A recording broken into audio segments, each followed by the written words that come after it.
Bom dia a todos, salve Maria. Hoje iremos iniciar a meditação do capítulo 7, encaminhando já para o final. Só falta mais um capítulo depois deste, para encerrarmos a leitura do tratado.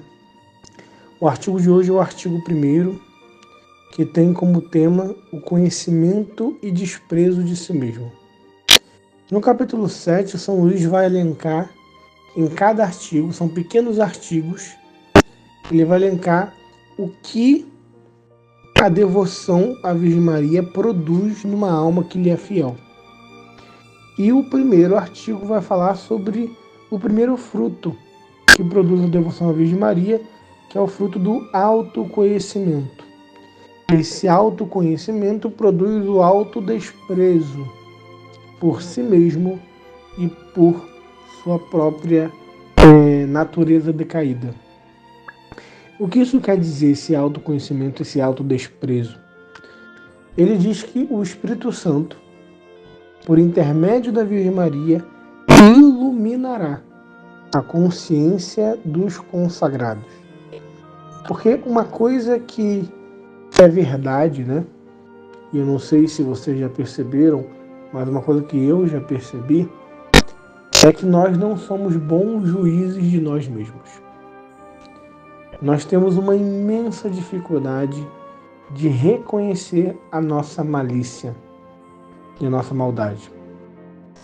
Nós temos uma imensa facilidade de reconhecer no outro pecados. No outro nós reconhecemos falhas e imperfeições. Agora, quando a gente vai julgar os nossos próprios pecados, isso quem faz exame de consciência com frequência consegue até perceber que existe uma tendência a sempre atenuar as nossas faltas. Eu cometi esse determinado pecado, mas será que foi tão grave assim? Será que não foi venial? Mas será que foi pecado mesmo? Mas será que é assim mesmo, é grave dessa forma? Mas será que eu fiz isso mesmo? Então, assim, a gente tem essa tendência de achar que nós não cometemos nada por maldade, não fazemos nada por maldade, né? E aí, quando a gente vai confessar, muitas das vezes as pessoas tendem a querer dar atenuado ali, né? Usar uma palavra mais branda, não falar com clareza aquilo que fez, usar um termo ambíguo para o padre, né? Padre, eu pequei contra a castidade. E acabou, né? Pera lá, pecado contra a castidade tem vários, né? Então, assim, as pessoas costumam ser muito superficiais nos seus próprios juízos sobre si mesmos.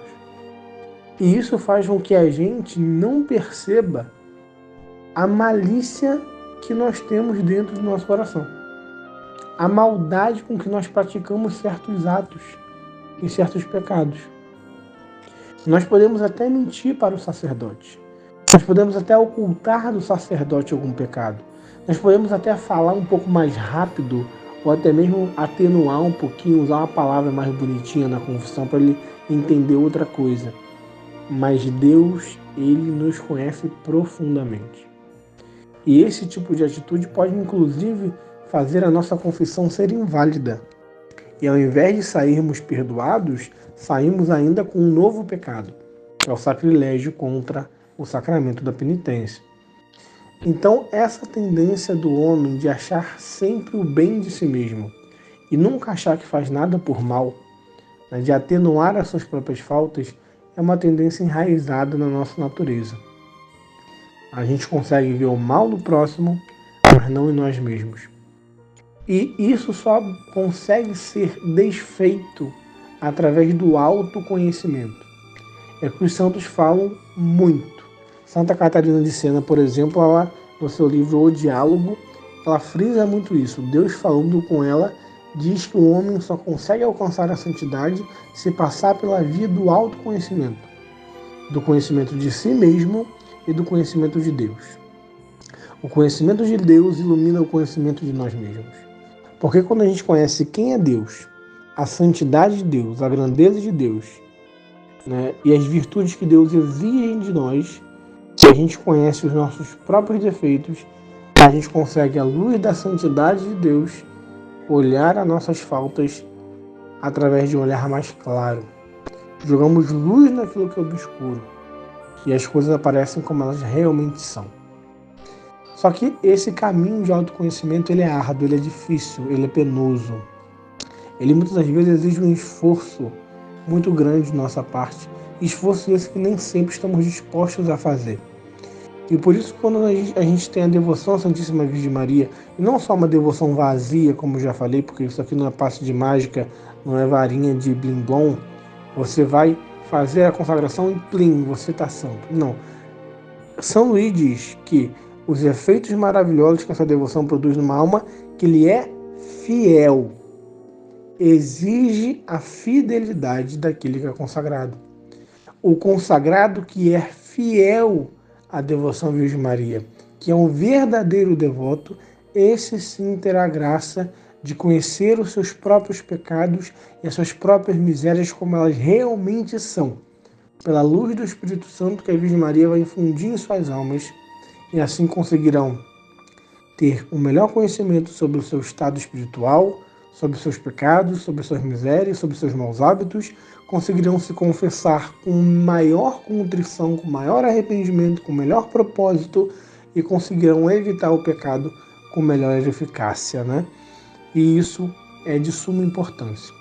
Então, meus irmãos e minhas irmãs, que nós possamos fazer esse juízo crítico a nós mesmos e começar a pensar como nós temos feito o nosso exame de consciência.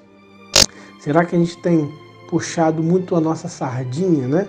E atenuado os nossos pecados e não confessado como convém as nossas próprias faltas, mostrando e pondo o dedo na ferida que as nossas ações elas possuem um grande grau de malícia e não somos bonzinhos como nós imaginamos. E é através desse reconhecimento que nós poderemos chegar à santidade. Porque não há santo que se diga santo. Todo santo se acha o maior dos pecadores. Como diz o próprio São Paulo, eu sou o maior dos pecadores. Eu sou o primeiro dos pecadores. E era um grande santo da igreja. Porque o santo se conhece profundamente e por isso não pensa de si além do que convém. E é assim que nós devemos ser, com o auxílio da Virgem Maria conseguiremos. Fique com Deus. Essa é a meditação de hoje. Salve Maria.